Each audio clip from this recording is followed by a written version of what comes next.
वसुदेवसुतं देवं कंसचाणूरमर्दनं देवकी परमानन्दं कृष्णं वन्दे जगद्गुरुं कृष्णं वन्दे जगद्गुरुं कृष्णं वन्दे जगद्गुरुं। युधिष्ठिर ने कहा, जनार्दन, अपरा का सारा महात्म मैंने सुन लिया। अब ज्येष्ठ शुक्ल पक्ष में जो एकादशी हो उसका वर्णन कीजिए। भगवान श्री कृष्ण बोले, राजन, इसका वर्णन परम धर्मात्मा सत्यवती नंदन व्यास जी करेंगे, क्योंकि ये संपूर्ण शास्त्रों के तत्वज्ञ और वेदांगों के पारंगत विद्वान हैं। तब वेद व्यास जी कहने लगे, दोनों ही पक्षों की एकादशियों को भोजन न करें।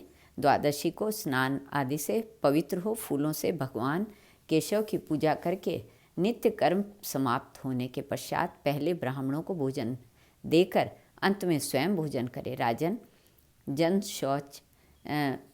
जनना शौच और मरना शौच में भी एकादशी को भोजन नहीं करना चाहिए।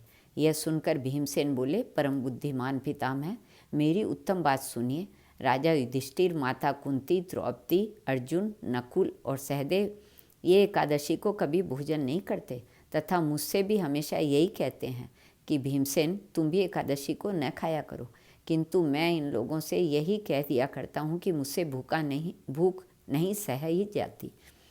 भीमसेन की बात सुनकर व्यास जी ने कहा, यदि तुम्हें स्वर्गलोक की प्राप्ति अभिष्ट है तो नरक को दूषित समझते हो तो दोनों पक्षों की एकादशी को भोजन न करना।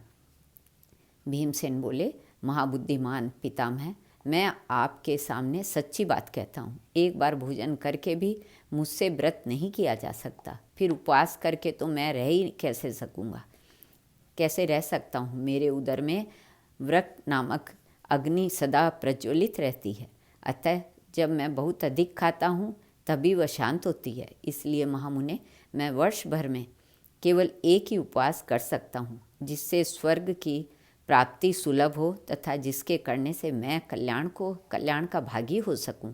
ऐसा कोई एक व्रत निश्चय करके बतलाइए, मैं उसका यथोचित रूप से पालन करूंगा। व्यास जी ने कहा, भीम, ज्येष्ठ मास में सूर्य वृष राशि पर हो या मिथुन राशि पर शुक्ल पक्ष में जो एकादशी हो उसका यत्नपूर्वक निर्जल व्रत करो। केवल कुल्ला या आचमन करने के लिए मुख में जल डाल सकते हो, उसको छोड़कर और किसी प्रकार का जल विद्वान पुरुष मुख में न डाले, अन्यथा व्रत भंग हो जाता है। एकादशी को सूर्योदय से लेकर दूसरे दिन के सूर्योदय तक मनुष्य जल का त्याग करे तो वह व्रत पूर्ण होता है। तदंतर द्वादशी को निर्मल प्रभात काल में स्नान करके ब्राह्मणों को विधिपूर्वक जल और सुवर्ण का दान करे। इस प्रकार सब कार्य पूरा करके जितेंद्रिय पुरुष ब्राह्मणों के साथ भोजन करे। वर्ष भर में जितनी एकादशियाँ होती हैं उन सब का फल निर्जला एकादशी के सेवन से मनुष्य प्राप्त कर लेता है, इसमें तनिक भी संदेह नहीं है। शंख चक्र और गदा धारण करने वाले भगवान केशव ने मुझसे कहा था कि यदि मानव सबको छोड़कर एकमात्र मेरी शरण में आ जाए और एकादशी को निराहार रहे तो वह सब पापों से छूट जाता है।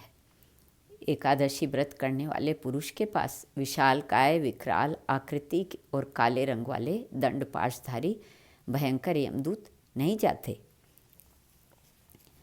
निर्जला एकादशी के दिन स्नान, दान, जप, होम आदि जो कुछ भी करता है वह सब अक्षय होता है। यह भगवान श्री कृष्ण का कथन है। जो इस एकादशी की महिमा को भक्तिपूर्वक सुनता और जो भक्तिपूर्वक उसका वर्णन करता है वे दोनों स्वर्गलोक में जाते हैं। संसार से ताड़ने वाले देव ऋषिकेश, इस जल के घड़े का दान करने से आप मुझे परम गति प्राप्त कराइए। इस तरह घड़े में जल भरकर ब्राह्मण को दान करना चाहिए। भीमसेन, ज्येष्ठ मास में शुक्ल पक्ष की जो शुभ एकादशी होती है उसका निर्जल व्रत करना चाहिए तथा उस दिन श्रेष्ठ ब्राह्मणों को शक्कर के साथ जल के घड़े दान करने चाहिए। ऐसा करने से मनुष्य भगवान विष्णु के समीप पहुंचकर आनंद का अनुभव करता है। तत्पश्चात द्वादशी को ब्राह्मण भोजन कराने के बाद स्वयं भोजन करे।